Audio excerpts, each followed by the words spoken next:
उपस्थित श्रोत्यांना माझा मनपूर्वक नमस्कार. आज मी जो विषय मांडणार आहे तो इथे नेहमी प्रचलित जो विषय असतो तसा नसून मी नियमित विषयापेक्षा थोडा वेगळा विषय मांडते. मराठी लोकांना अत्यंत जिव्हाळ्याचा असा मराठी भाषेतील लेखनाविषयी मी काही मला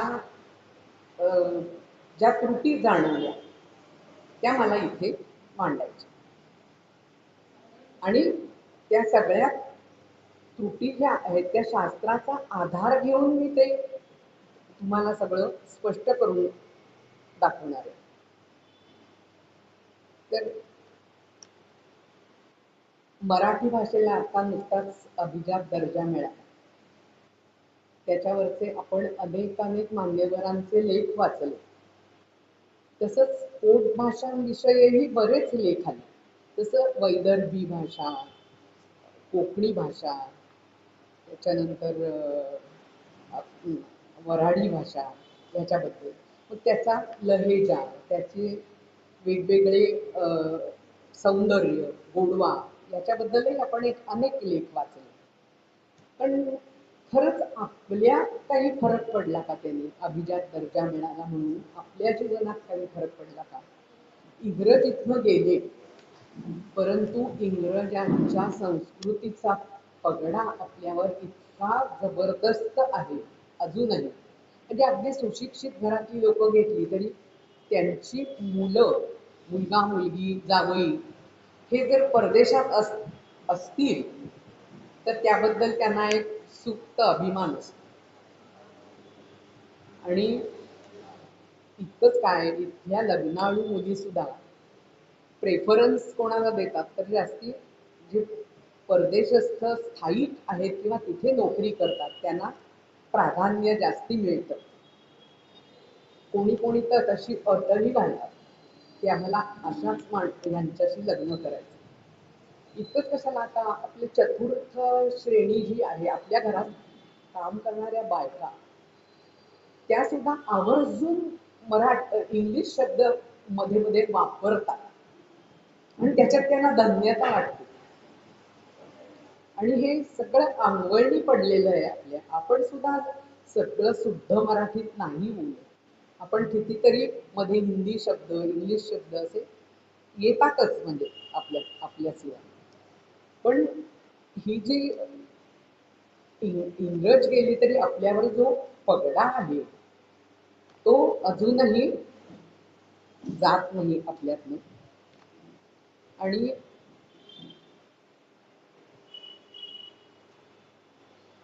ह्या बद्दल पूर्वी भाषा शुद्धी अशी सावरकरांनी एक चळवळ चालवली होती. ती फारशी काही टिकली नाही. इतकंच नाही तर त्याला विरोधच झाला.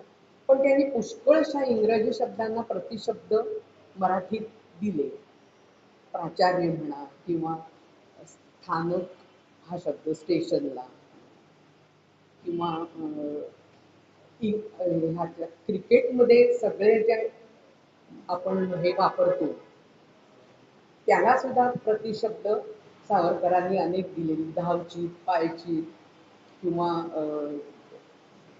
हे यष्टी वगैरे हे शब्द. किंवा आता ह्याला सुद्धा मेयर ह्या शब्दाला सुद्धा महापौर हा शब्द सावरकरांनी दिलेला.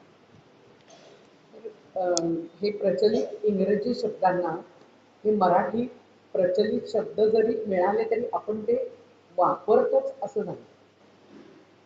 तर फार पूर्वी आपल्या संस्कृतीत ज्ञानाची एक मौखिक पद्धतच होती. म्हणजे गुरुकुल पद्धत होती. शिष्याना गुरुकडून मौखिकच ज्ञान दिलं जात असे. कारण तेव्हा लिपी अशी आलेली नव्हती. त्याच्यानंतर आपल्या उच्चारांना काही खुणा अशा आल्या आणि त्याच्यानंतर लिपी तयार झाली. मग ती लिपी तयार झाल्यावर पहिल्यांदा ती भुर्ज पत्रावरती काही हे करायचे, पण त्याला क्षरता असते, ते टिकत नाही. त्याच्यामुळे ते मागे पडले. त्याच्यानंतर मग टिकण्याच्या दृष्टिकोनातून दगडात ती कोरली जायची अक्षर. पण तिथे सुद्धा वेलांट्या किंवा हलंतचा जो हलंत म्हणजे आपण पाय मोडणं म्हणतो ते, किंवा मात्रा दिलेल्या, हे राहायचं नाही. त्याच्यात पडून जायचं म्हणा, किंवा याच्यात अशी वेलांटी दिली तर मध्येच दगडाचं हे व्हायचं, ती पूर्ण राहायची नाही. आणि ती ब्राह्मी लिपी म्हणून आली. आणि म्हणून मग ही आपल्याकडे जे अ आ इ ई म्हणजे अचीच हे ठेवून जी बाराखडी होती ती न वापरता त्याच्यासाठी ई ई उ उ ए ऐ या 6 अक्षरांसाठी आपण आता जी वापरतो ई ई उ उ ए ऐ, हे संक्षिप्त रूप हे जास्ती भावलं, ते टिकायच्या दृष्टीनेही ते चांगलं वाटलं आणि सहज सोपं म्हणून आजपर्यंत आपण तेच वापरत आलेलो आहोत. परंतु जेव्हा आपण हा विचार करतो की आत्ता एक बालक शाळेत गेलाय आणि त्याला अक्षर ओळख होतीये आणि त्याला बाराखडी शिकवली जाते, तर त्यावेळेला मी हे दाखवते तुम्हाला.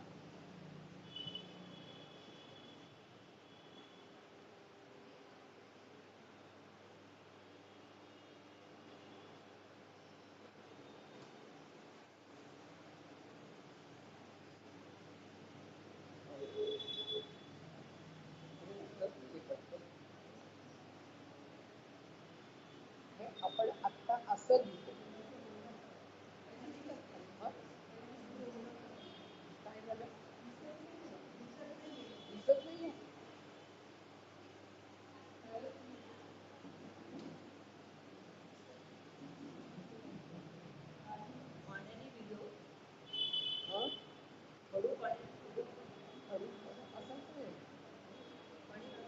पाणी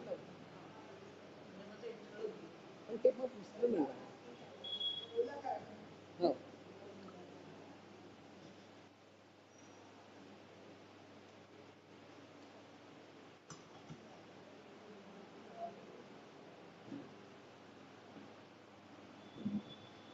हे तर आता अजिबातच दिसत नाही. हं? हं.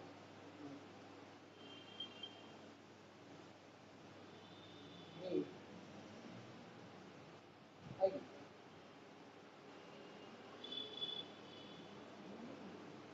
ओ औ औ हा हे येतात.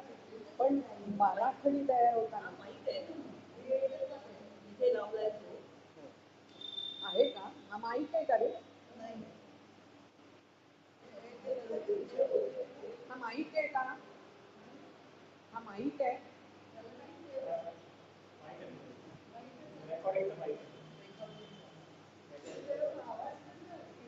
रेकॉर्डिंग करण्यासाठी हा इथे घे बरं.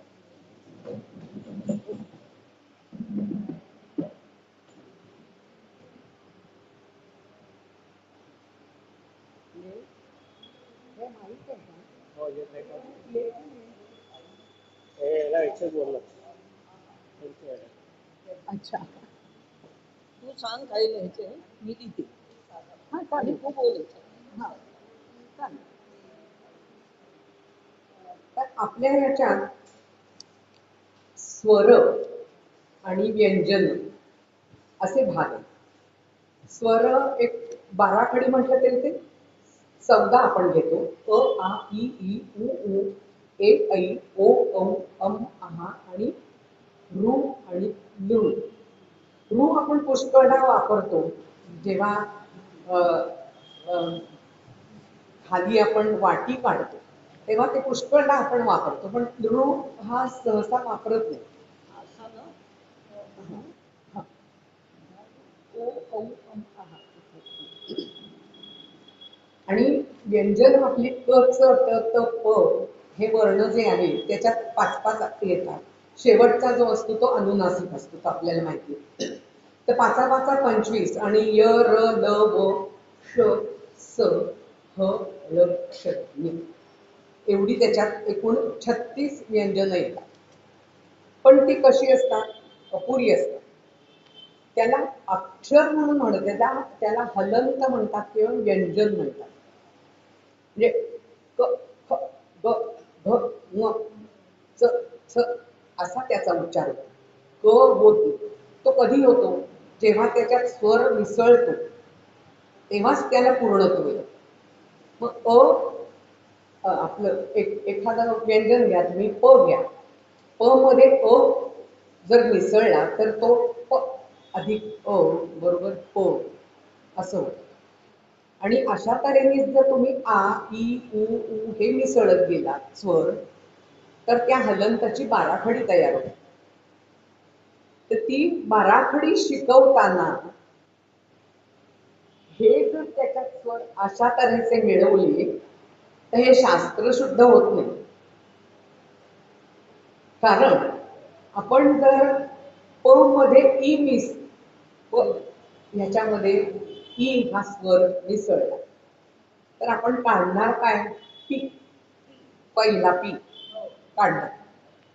वेलांटी कुठून आली हो? ई मिसळून, अशी ई मिसळून वेलांटी कुठून आली? किंवा दीर्घ ई मिसळून सुद्धा दुसरी दीर्घ वेलांटी कुठून आली? तसंच ऊ मिसळला तर ऊला काही हे नाहीये, उकार कुठून आला? दीर्घ उकार कुठून आला? पण हे त्या मुलांना असं का असं विचारता येत नाही. ते सांगितलेलं समजून घेतात.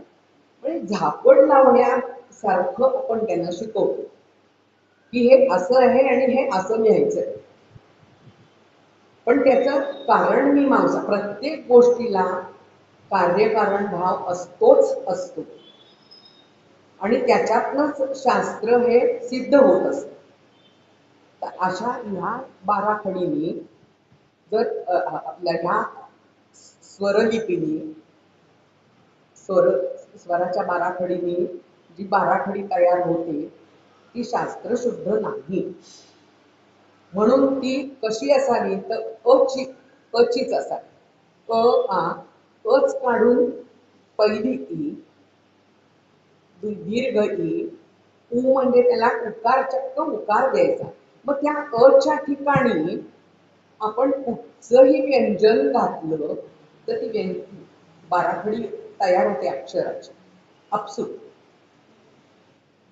आणि मग ते त्यांना असं का असं सांगावं लागेल. पण प्रत्येक जर आपण बघत गेलं ना तर हा असं का हे कशाने आलं असा जेव्हा आपल्या मनात प्रश्न उत्पन्न होतो तेव्हा त्याला काहीतरी आपण शास्त्रीय कारण शोधतो. आणि असे शोध लागलेले, असं का यांनी शोध लागले. तर मी जेव्हा आमच्या शाळेत मी 5वीत होते, आमच्या शाळेत गीता पाठांतराची स्पर्धा असायची. तेव्हा 11वी पर्यंत 11वी मॅट्रिक होते. पण 5वी 6वी एक गट, 7वी 8वी एक गट आणि 9वी 10वी एक गट असे 3 गटात ती स्पर्धा व्हायची. त्यामुळे 5वीत गेल्यावर माझ्या वडिलांनी मला सांगितलं की तुला पाठांतरात भाग घ्यायचा आहे आणि हे पुस्तक. तर ते मला माहित होतं की भगवद्गीतेचं पुस्तक आहे, पण ती लिहिली कशी होती ते दाखवते तुम्हाला.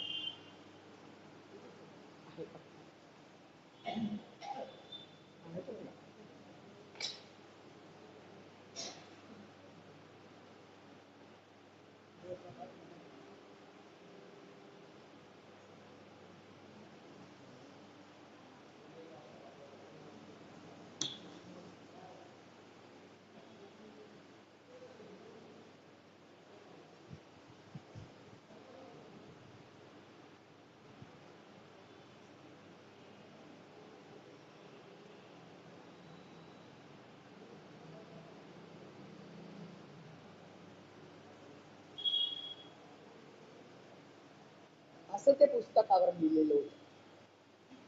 ते मी माझ्या म्हणजे मला माहित होतं की ती श्रीमद भगवद्गीतेचं पुस्तक आहे, पण आम्हाला जे शाळेत व्याकरण आणि हे शिकवलं होतं की अर्ध अक्षर असतं त्याचा अर्धा उच्चार आणि पूर्ण अक्षर असतं त्याचा पूर्ण उच्चार. मी वडिलांना असं वाचून दाखवलं ते श्रीमद भगवद्गीता, दी चक्क तिथे दी लिहिलेला आहे असं मी वाचून दाखवलं. तर ते म्हणाले संस्कृत आहे ते असं वाचायचं असतं, नागमोडी वाच म्हणजे तुला बरोबर कळेल. तरी पण म्हणजे द चा उच्चार आधी भ चा नंतर हे जरी असलं द चा उच्चार आधी आणि ग चा नंतर, पण म्हटलं गीता कुठे दिसते, ते गीता दिसते मला. तर त्यावेळेला आणि अशी जी बुद्धी, द्वंद्व असे जे शब्द जायचे त्याच्याबद्दल पण मला हे वाटायचं की हे बरोबर नाही लिहिलेलं. हे 5वीत असतानाचे माझ्या डोक्यात जे विचार आहेत, तर ते मी 10 साली गीता संथा घेतली. त्यावेळेस पुन्हा ते उफाळून आले माझ्या. आणि मी गीतेत जे लिहिलेले आहेत ना जोडाक्षर, त्याच्याबद्दलही सांगणार आहे की ती अशी जोडाक्षर जी आहेत ती सगळ्यांना एक नियम नाहीत. पुष्कळसे शब्द तुम्ही बघा की आता प्लवे नैव किंवा अ, कितीतरी शब्द व्यवस्थित असतात. अ, प्रारब्ध शब्द ब अर्धा आणि द असं आपण काढतो. मग बुद्धी बुद्धी कसा लिहितो आपण? बुद्धी जर उच्चार करायचा बघितला, बुद्धी लिहितो आपण त्याप्रमाणे तर बुद्धी असं होतं. बुद्धी द आपण ड ला खाली जोडतो आणि दी लिहितो. हे कोणाला खटकत का नाही असं मला वाटतं की त्याच्यापेक्षा बू द हलंत काढावा आणि दी पूर्ण काढावा. बुद्धी हे स्वरूप संस्कृतमध्ये सुद्धा मान्य, देवनागरीत आपल्याला मराठीत सुद्धा मान्य आहे. मग असं लिखाण का नसावं की सगळीकडे दोन्हीकडे सुद्धा मान्य होईल असं. द्वंद्व हा शब्द बघा तुम्ही, व अर्धा त्याला द जोडलेला, वरती अनुस्वार द वर दिलेला. आपण कसं म्हणतो द्वंद्व, ध्व, पुन्हा व आणि द. ऍक्च्युली त्याचा उच्चार जर लिहिल्याप्रमाणे करायचा तर काय होईल? बदन बदन बद बदन बद असा त्याचा उच्चार होतो. बरोबर आहे? व अर्धा आहे, बदन द वर अनुस्वार आहे, व पुन्हा अर्धा आहे, व आणि द पूर्ण बद बदन बद असा त्याचा उच्चार. पण आपल्याला हे जे इतकं अंगवळणी पडलेलं आहे ना, तर त्याच्यातल्या काही त्याच्यात चुकीचं काही आहे असं आपल्याला वाटतच नाही. ते अंगवळणी पडले ते आपण तसंच चालत ठेवलेलं. पण त्याच्यात सुधारणा व्हायला पाहिजे. कारण सगळ्याला नियम एक नाहीये. कितीतरी शब्द आपण व्यवस्थित अर्धा उच्चाराचे अर्धच काढतो, पूर्ण उच्चाराचे पूर्ण काढून असेच आपण जोडाक्षर लिहितो. मग ही काही जी त्रुटी आहे त्या मान्य का नाही करायच्या? आपण कितीतरी जे शोध लागतात हे लागतात त्याच्यावरून आपण ते मान्य करतो की नाही, कारण ते शास्त्रावर आधारित असतात आणि ते मान्य झालेले असतात. म्हणून आपण शास्त्रावरती जे हे करतात ते आपण मान्यच करतो. मग हे पण शास्त्रावर आधारितच मी सांगते तुम्हाला की व्याकरणाचं जे शास्त्र आहे व जर अर्धा असेल तर त्याचा अर्धाच उच्चार करायला पाहिजे. तर द्वंद्व मध्ये व आधी काढून चालणार नाही, तर द हलंत काढा, व पूर्ण काढा नंतर, किंवा द ला व जोडा, असं करा ना. शुद्ध आपण त्याचं स्वरूप राखलं पाहिजे असं मला वाटतं. ज्या त्रुटी आहेत त्या आपण काढाव्या. याच्यासाठी मी करोना काळात एक म्हणजे 18 साली मी एक पुस्तक लिहिलं असं की अं, उच्चारणानुसार उच्चारणानुसार गीता पुनर्लेखन असं मी पुस्तक लिहिलं. ते गीता जयंतीला 19 साली प्रकाशित केलं. त्याला त्या पुस्तकाला दातार सरांचं आणि आपल्या कात्रेबाई म्हणजे त्यावेळेला त्या युनिव्हर्सिटीमध्ये संस्कृत शाखेच्या मुख्य होत्या. तेव्हा त्या दोघांचंही मला हे प्रस्तावना नाही प्रशस्तीपत्र त्याच्यात छापलेलं. तर त्यातले मी काही तुम्हाला सांगते की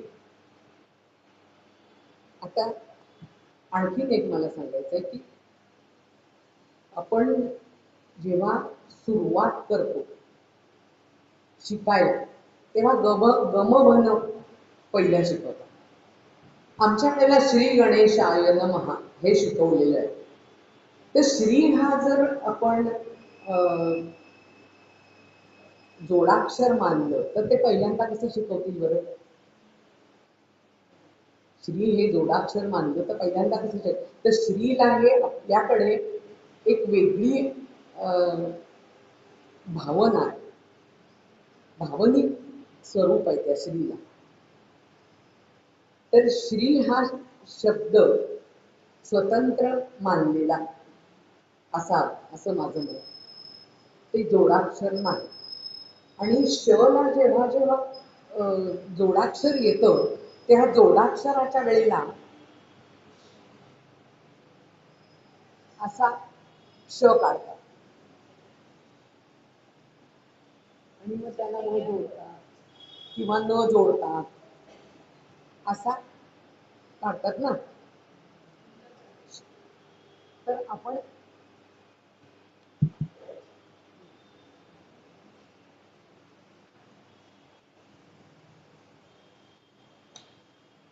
त्याचे सगळे तुकडे तुकडे तुटतायत, तुकडे तुटतायत.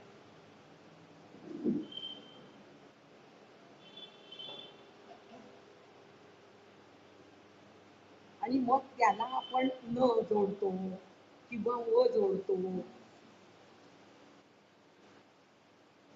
शो खडू आहे ना असाच हे आहे, असा नेहमीचा नाहीये खडू. काय वेगळंच आहे बाहेर. नाही हे हे गुळगुळीत आहे असा हे असतो ना गुळगुळीत. बरं बघू. तर जोडाक्षरात नेहमी श असा काढतात. तो का मला कळलेला. श ला व करू शकतो ना आपण, न करू श व श्व श म्हणजे त्याला जर आपण शेंडी नाही दिली तर तो झाला ना अर्धा. श वर नाही शेंडी दिली तो झाला. त्याला अक्षर जोडू शकतो आपण. तर हे मला गीतेत आलेले शब्द तुम्हाला सांगते. पहिल्या पहिला श्लोक दृष्टवा. दृष्टवा कसा काढलाय तर दृ श ट आणि खाली व जोडलेला आहे असा काही ठिकाणी काढलाय. गोरखपूरची प्रत ह्याच्यात मी सांगते, 2-2 तऱ्हेने लिहिलेली आहेत हे जोडाक्षर मी जी सांगते. मग त्यांना मी तेव्हा पत्र लिहिलं होतं आणि हे सगळं काढून दाखवलं होतं की तुम्ही अशी 2-2 ह्यांनी लिहिता तर हे त्याचं शुद्ध रूप आहे, तर तसंच का नाही तुम्ही हे करत. त्याच्यावर त्यांनी मला उत्तर पाठवलं होतं. त्यांनी असं सांगितलं होतं की वर्षानुवर्ष अनेक प्रती छापत आलेल्या प्रतींमध्ये काही बदल करणं शक्य नाही आहे आणि ती प्रत आता सर्वमान्य आहे असं त्यांनी सांगितलं. परंतु हे पुस्तक छापल्यावर मी त्यांना पुस्तक पाठवलं. त्याच्यानंतर 3 ते 4 महिन्यांनी त्यांनी मला 2 पानं पाठवली. एक त्यांनी पुस्तक छापलं, त्याच्यात श्लोक लिहिलाय, मग त्याचा अन्वय लिहिलाय, शुद्ध स्वरूप लिहिलंय, त्याचा अर्थ लिहिलाय. मोठं पुस्तक आहे आणि असं पुस्तक त्यांनी छापलं. नंतर त्यांना हेही सांगितलं होतं की मला माझी मी जे हे पुस्तक लिहिलंय त्याप्रमाणे जर तुम्ही हे करून छापलं, कारण हे म्हणजे आर्थिक दृष्ट्या इथे छापून शक्य नाही, कारण त्यांच्या प्रती इतक्या कमालीच्या रोजच्या रोज कित्येक लाखात छापल्या जातात, त्याच्यामुळे त्यांची किंमत अगदी नगण्य आहे. ती आपल्याला घेऊ शकतो आणि आपल्याला आता तीच डोक्यात बसलेली आहे. तर त्याच्यामुळे इथे छापणं अशा तऱ्हेचं पुस्तक, म्हणून मी त्यांना म्हटलं होतं की तुम्ही माझं नाव सुद्धा हे करू नका, काही नका, तुम्ही हे फक्त जे शुद्ध स्वरूप जे दोन्हीकडे चालेल, मराठी देवनागरीत ॲज वेल एज संस्कृतमध्ये सुद्धा चालेल, अशी जे मी लिहिलेलं आहे संपूर्ण गीता पुनर्लेखन, ते जर तुम्ही हे केलं तर माझं तुम्ही नाव छापू नका, काही नका, पण ते तुम्हाला परवडण्यासारखं आहे. आणि सगळ्यांना त्याच्यावरून जर तुम्ही गीता नुसती म्हटलीत ना तर तुम्हाला संथा सुद्धा घ्यायला नको. अशा शुद्ध स्वरूपात ते छापले आपलं लिहिलेलं आहे. तर त्यांनी अशा तुम्हाला सांगते दृष्टवा अशा 2 ह्याच्यात लिहिलेलं आहे. तर दृष्टवा जो दृष्टच्या पाय मोडला आणि मग वागला, हे दोन्हीकडे चालणार आहे. दृष्टवा हा ष्टा काढून त्याला खाली एवढासा ओ जोडायचा, त्याला वा म्हणायचं, घ्यायचा टा, दृष्टवा घ्यायचा टा पण वा म्हणायचा, हे चुकीचं आहे.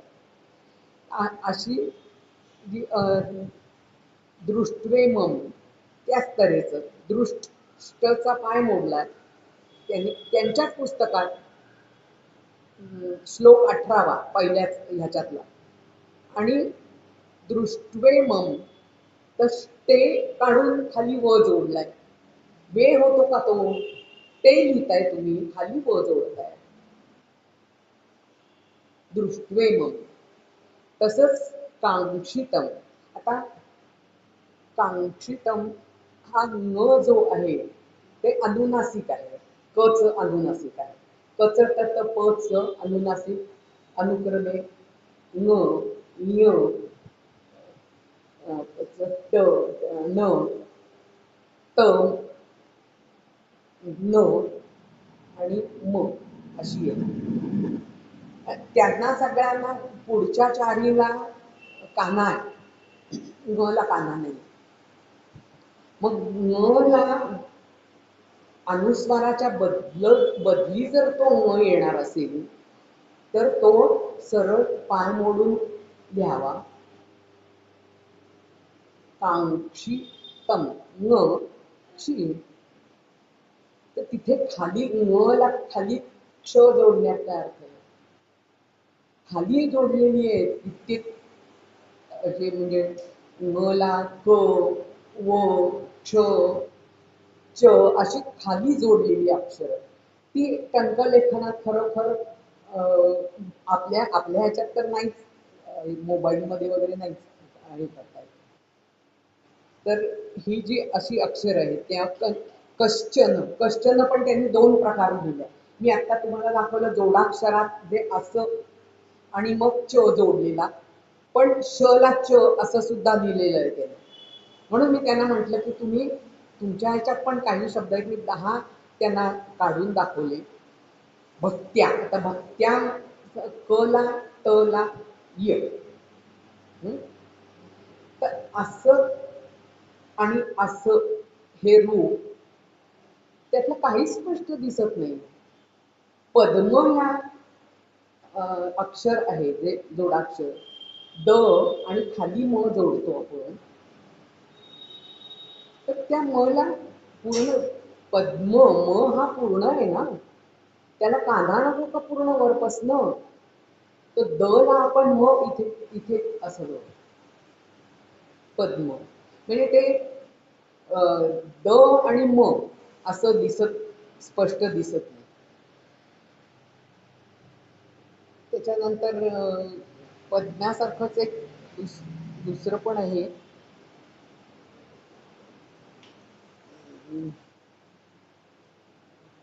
वद्य वद्य आपण लिहितो ना, वद्य उद्या, द ला य, तर द ला सरळ य काढावा असा आणि इथून य कसा असा कसा येतो, ते स्पष्ट रूप त्याला द्यावं असं माझं म्हणणं. आणि ते आपल्या इतकं अंगवळणी पडलंय म्हणून ते आपण आपल्याला त्याच्यात काही हे वाटतच नाही. पण खरं त्याच्या मागे जर शास्त्र बघायला गेलं तर ते चुकीचं लिखाण आहे असं लक्षात येईल. हे केवळ भाषेची तळमळ आहे म्हणून मी हे मांडते. नाहीतर हे काय चालत आलेलं आहे, चालू दे पुढे असं आहे. पण हे लहान मुलांना शिकवताना अ ची बाराखडी अ च्या याच्यातच पाहिजे, तेव्हा ते संयुक्तिक आणि शास्त्रशुद्ध होईल. हे त्यांना झापड लावल्यासारखं हे ई ई उ उ हे स्वर जोडून बाराखडी केलेली ही शास्त्रशुद्ध नाही असं माझं म्हणणं. त्याच्यानंतर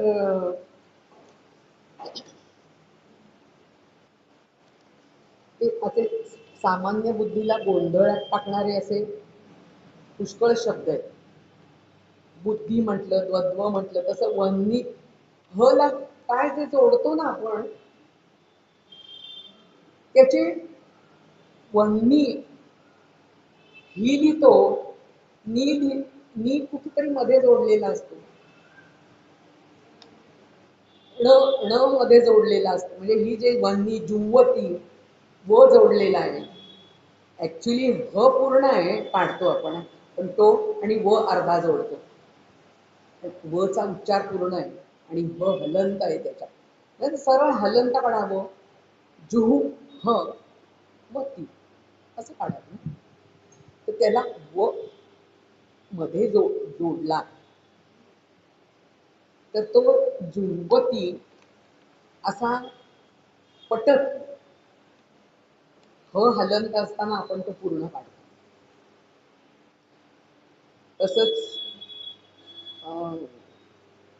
रीर गृह्णामी गृह्णामी न मध्ये जोडतो, हा काढतो न अणा नाही काढत आपण म्हणतो ना ना गृह्णामी असं म्हणतो, पण तो ना नाहीच काढत आपण, हा काढतो आणि मध्ये न जोडतो.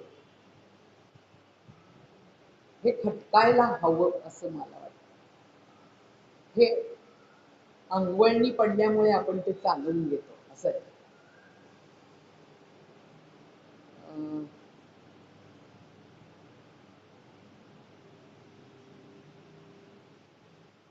आता प्रचलित जोड असलेली म्हणजे जसं पाहिजे तशी जोड असलेली असं माझं म्हणणं, की अर्धा उच्चार आहे ते अर्धा शब्द, असे पुष्कळ शब्द आहेत आपल्यात की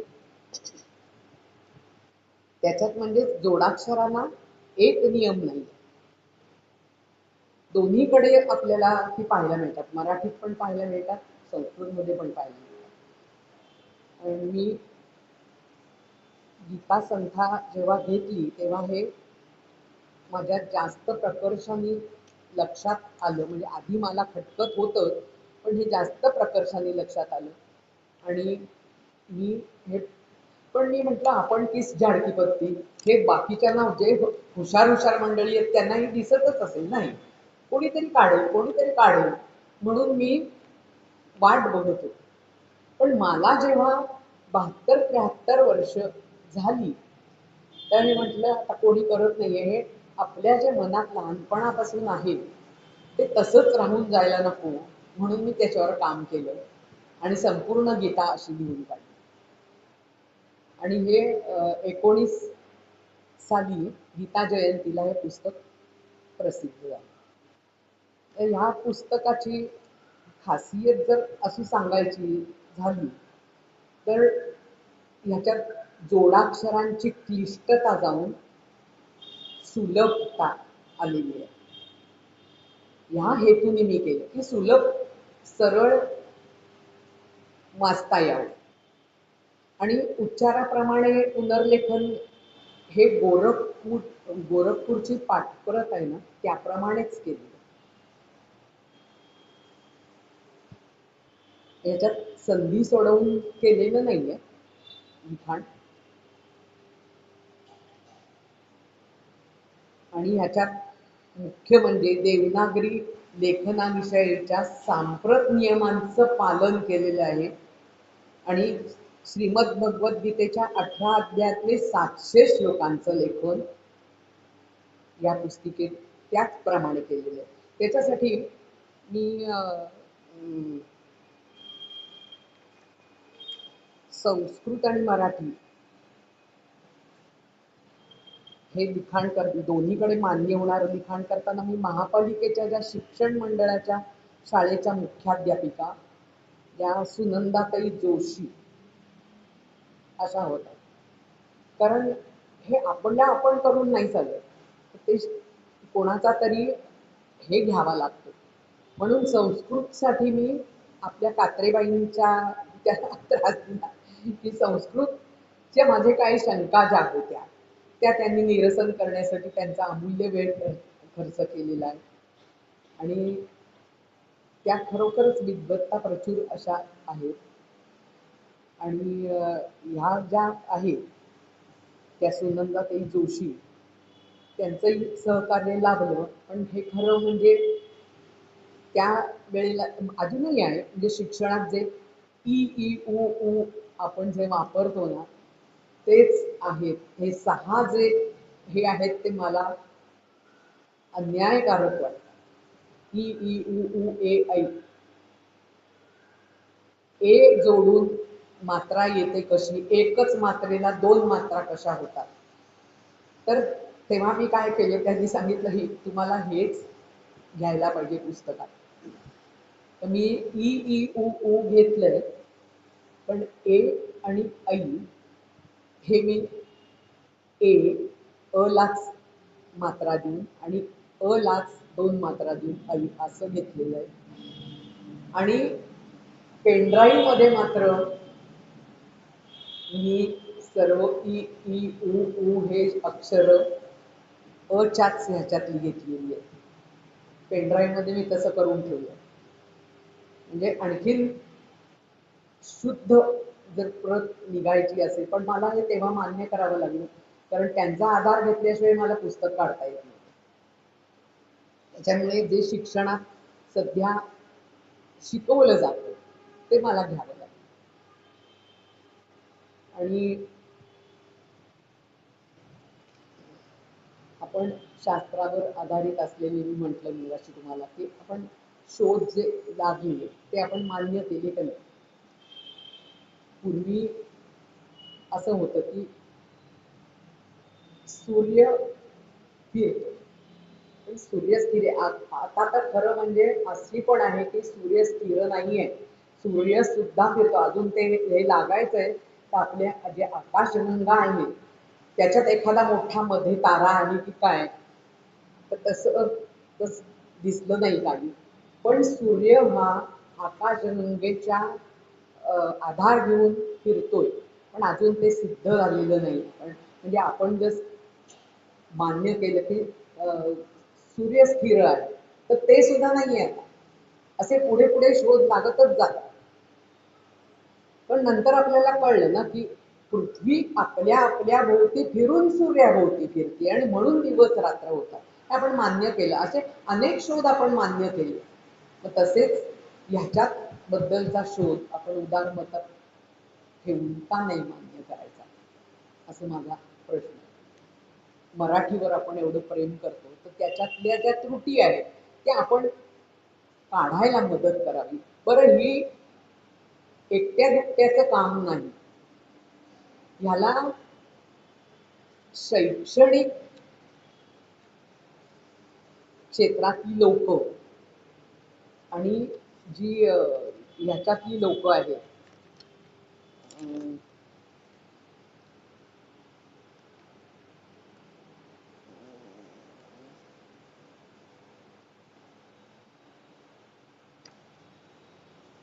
मुद्रण संस्था आणि शिक्षण संस्था यांनी याच्यात लक्ष घातलं पाहिजे. एकट्या दुकट्या काठ्या लावून काही होणार नाही, हा मोठा डोंगर आहे, आपण खूप तो पचनी पाडलेला आहे, तर त्याचं हे व्हायला पुष्कळ काठ्या लागणार आहेत त्याच्यासाठी. तेव्हा ते शुद्ध रूप आपल्या मराठीला लाभेल आणि एक दिवस कधीतरी लाभ असा माझा मानस आहे. अं,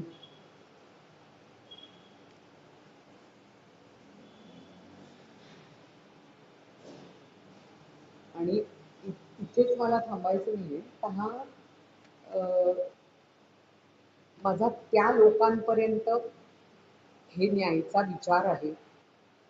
आणि सरांनी मला कालच सांगितलं की जर तुम्ही तिथपर्यंत गेलात आणि हे केलात तर मी तुमच्या पाठीशी आहे, मी तुमच्या वतीने मी बोलायला येईन त्यांच्याशी, असा मला भरभक्कम पाठिंबा मिळालेला आहे सरांकडून सुद्धा.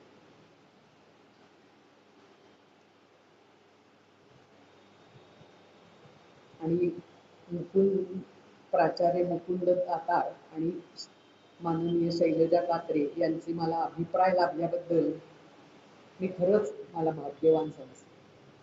की हे पुस्तक मी माझ्यासाठी खरं लिहिलं, की माझ्या एक डोक्यात जो किडा होता की हे बरोबर नाही, त्याच्यावरून मी पुस्तक लिहिलं.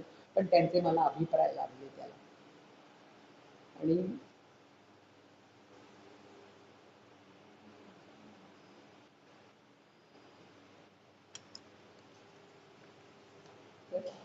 एवढं मला हं? हो हो, घरच्या लोकांनी मान्य केलं. हं. आता आपल्याकडे अशी म्हणजे खरंच वाईट वाटतं बघून सुद्धा, आपल्या सुसंस्कृत आणि सुशिक्षित घराण्यात दुसरी पिढी जेमतेम मराठी लिहू वाचू शकते, तिसरी पिढी बोलू शकते पण वाचू आणि लिहू शकत नाही. प्रत्येक घरातली ही हे आहे बघा. खरंच. आणि त्याच्यात त्यांना हे नाही वाटत काही. हो हो, की आपली मातृभाषा आपल्याला येत नाही याच्याबद्दल ती खंत वाटायला पाहिजे. त्याचा लवलेशही नाही हो कुठे दिसत. खूप वाईट वाटतं. आमची नातवंड आकडा सांगितला तर म्हणजे इंग्लिश मध्ये सांग असं सांगतात. 49 म्हटलं तर 4वर 9 असं त्यांना पटकन येत नाही. किंवा बोलतो आपण मराठीत म्हणून मराठी त्यांना समजतं, पण तरी सुद्धा काही खास शब्द किंवा हे त्यांना नाही समजत. ते प्रतिशब्द विचारतात, तू म्हणजे मला ह्याच्यात सांग ना, इंग्लिश मध्ये सांग ना, असं विचारतात. हा, आणि त जेव्हा काढतात ना, तो सुद्धा लिखाणात येतो 2 प्रकारांनी. तो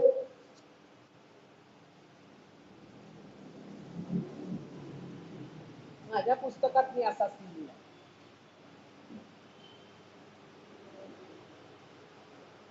हो. आणि मग त्याला त. त. तर इथे पुष्कळ ठिकाणी तो पूर्ण काढतात आणि तिथेच असा तो काढतात. हे चुकीचं आहे.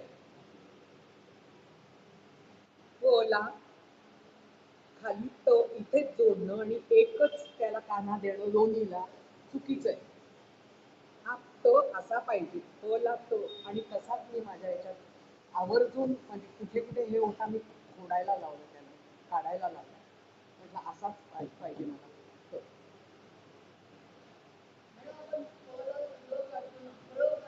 हं. क चा क ला काय? ओला र ओला र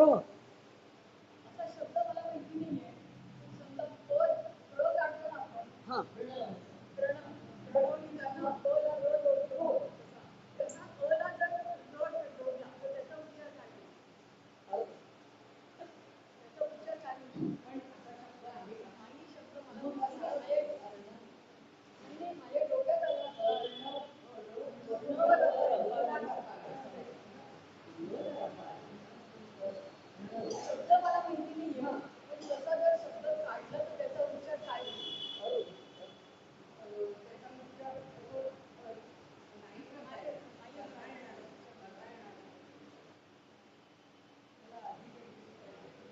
आणि आपण चार तऱ्हेने जोडतो माहिती आहे ना तुम्हाला. एक राही एक रफार असतो, एक तऱ्हा म्हणजे एक तऱ्हा. असे आपण चार तऱ्हेने जोडतो आणि ते मान्य बरोबर. खाली आहे. बरोबर. असे चार तऱ्हेने मी जे पुस्तक लिहिताना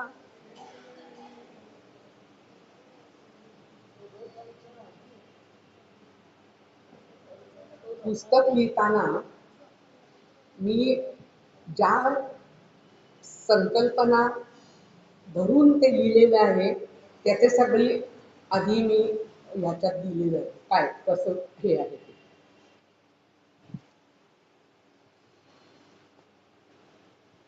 तुम्हाला कोणाला शंका काही असतील तरी विचारली तरी चालते.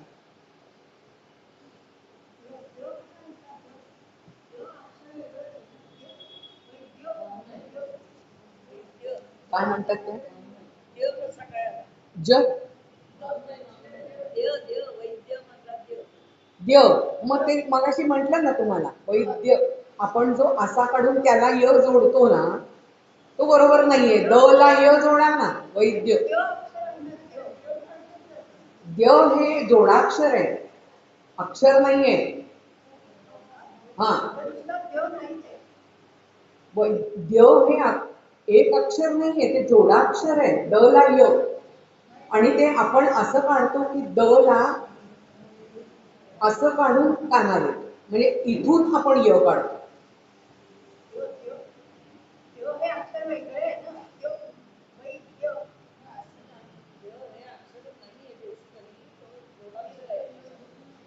वैद्य य हे अक्षर नाहीये एक अक्षर नाहीये ते जोडाक्षर आहे. द ला य म्हणजे तुम्ही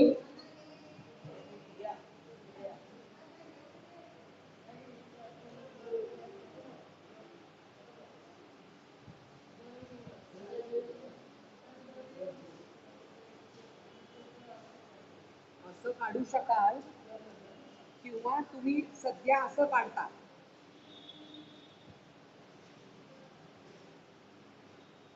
आणि इथून य असा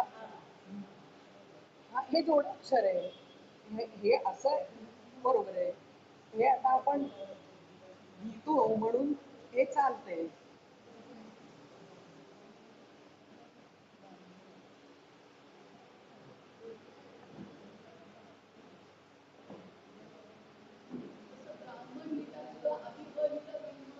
ब्रा ह ला हलंत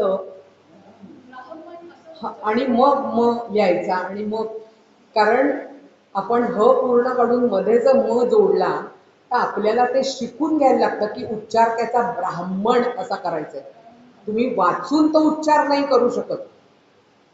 त्याच्यासाठी शिकावं. आता तच्चैव परिदह्यते हा शब्द जो आहे गीतेमध्ये तो काही कुठेतरी मी वाचलेला आहे बरोबर पण आपल्या पाठप्रतीमध्ये तो कसा लिहिलेला आहे कै कै आणि च खाली जोडलाय. कै लिहून आपण चै म्हणतो. हे मराठी मुलांना आपलं इंग्लिश मीडियम मधल्या मुलांना मी शिकवत होते एका शाळेत गीता संथा.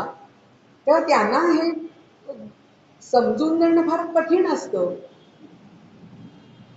आधीच त्यांना धड मराठी येते, त्याच्यात कही काढलाय आणि तुम्ही चई सांगताय, च इथे जोडलेला आहे. असे किती शब्द आहेत चुकीचे.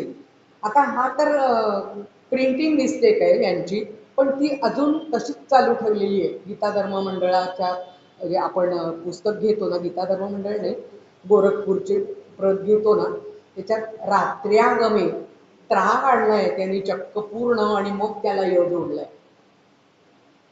मी त्यांना कळवलं की सगळ्या ज्या ह्या आहेत ते एकूण एक त्यांना, आणि ते त्यांना पटलं होतं. ते त्यांनी मला लिहिलं की तुम्ही म्हणता ते बरोबर आहे, परंतु आमच्या लाखो प्रिंट्स रोजच्या रोज निघतात आणि ते आता सर्वमान्य झाल्यामुळे त्याच्यात बदल करणं शक्य नाही. पण हे पुस्तक पाठवल्यावर त्यांनी नवीन एक अशी प्रत काढली की त्याच्यात अर्थ पण आहे, हे पण आहे. आणि त्यांनी आवर्जून मला त्याचे 2 हे पाठवले होते बरं का. तिवारी म्हणून गृहस्थ आहे तिथे.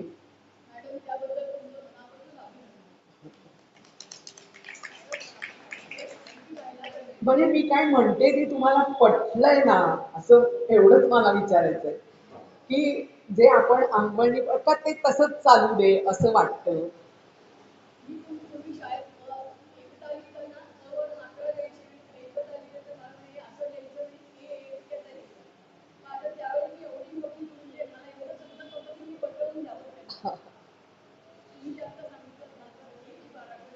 हो हो हा हो. मी पुष्कळच्या शाळेत सुद्धा भेटी दिलेल्या आहेत याच्यासाठी. मराठी विभागाच्या त्या ज्या प्रमुख असतात किंवा कोण शिक्षिका असतात त्यांच्याशी मी बोलून हे लिहिलं. हे रेणुका स्वरूप. हा हा हो हो हो आमच्या डोळ्याखाली गेलेली. हो.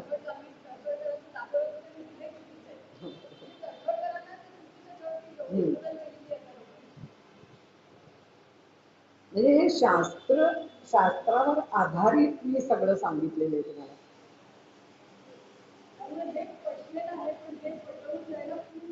हा, आणि त्याला एकट्या दुकट्याचं काम नाही ते. ते शिक्षण संस्थाना आणि जे छापतात लोक, ते प्रकाशक किंवा वर्तमानपत्र तिथे हे पोचलं पाहिजे. आता आपल्याला पुष्कळशा दिसतं बरं का, बुद्धी पुष्कळ ठिकाणी आता पाचा पाय म्हणून धी काढलेला येतं वाचनात.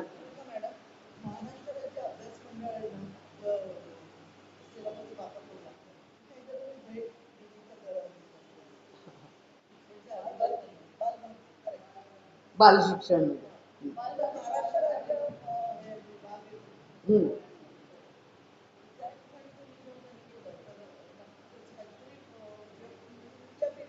हम्म. मला हे थोडे विचार मांडायचे होते. मला बोलायची सवय नाहीये, माझ्याकडनं काय चुका झाल्या असतील त्या माफ करा.